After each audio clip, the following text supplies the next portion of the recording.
My name is Tamathy, and I grew up in a small town in Missouri, and I'm the oldest of 21 children. There are 11 girls, 9 boys, no twins, same parents. So, growing up, we didn't have a lot of money. My dad would have had to have made a lot of money for us to have a lot of money.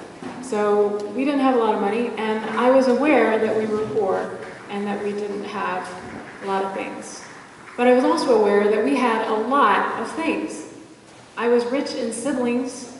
I bet I have more siblings than any of you, no matter how much money you have. We were rich in unmatched socks. I could afford all those unmatched socks on the floor and rolled around and threw them in the air like you could do with money, but I could do it with unmatched socks. We had so many hangers. We had so many cats. We had so many things. And it wasn't just us, my immediate family, but we came from a line of hoarders on either side of the family. And they didn't have much either, except for they had a lot of what they had. So my dad's dad, he had an entire hill covered with cars. So many cars. More cars than any rich person could have. He had so many cars. And my grandpa on the other side of the family had an entire room full of records. He had an entire half room full of small boxes of razors.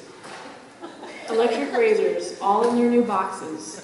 We were rich in razors. We could have rolled around in boxes of razors the way other people would want to roll around in money. But razors, that's what we had. And now I don't have a lot. I live in a converted city bus. It's large for a city, for a bus to live in. It's actually pretty spacious. And I don't have a lot of stuff right now.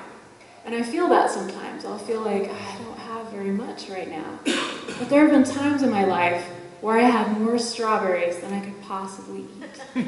Like, how lucky is that, to have so much of such good things? And I always think somewhere in the world there are people who are saying, lobster again tonight? Oh, we have so much lobster. Every good thing you can think of, there's someone who has more of it than they could possibly want. I lived in Japan, I had so many oranges. I was turning orange from eating oranges. They were so good. So when I don't have a lot, I think about these times when I had so much of good things. I lived in Idaho, an entire potato truck turned over in front of me and my roommate. We had so many potatoes. We didn't have anything to go with the potatoes, but we had so many potatoes. So my bus, it started raining. I had so much rain, but I didn't have a lot else. And I didn't have a completely dry bus. I had to tarp this bus, and I had to get it all tied down, and the big wind was coming. And I realized I didn't have enough rope. So I went out looking around the property, because if it had been at my parents' house, we would have had piles of rope. There's no rope, and I got that feeling again. I have so little.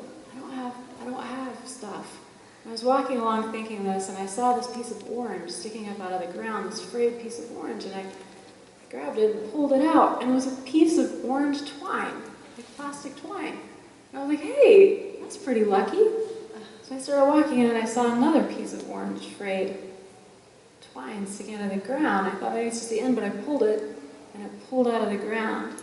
As I kept walking, I was just harvesting twine. I just walked, harvesting twine out of the ground.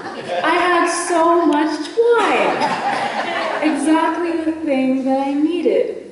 And I felt rich with twine. I could have rolled around in that twine and threw it in the air. Instead, I tied the tarp down on my bus, and I was dry and warm, and I had so much.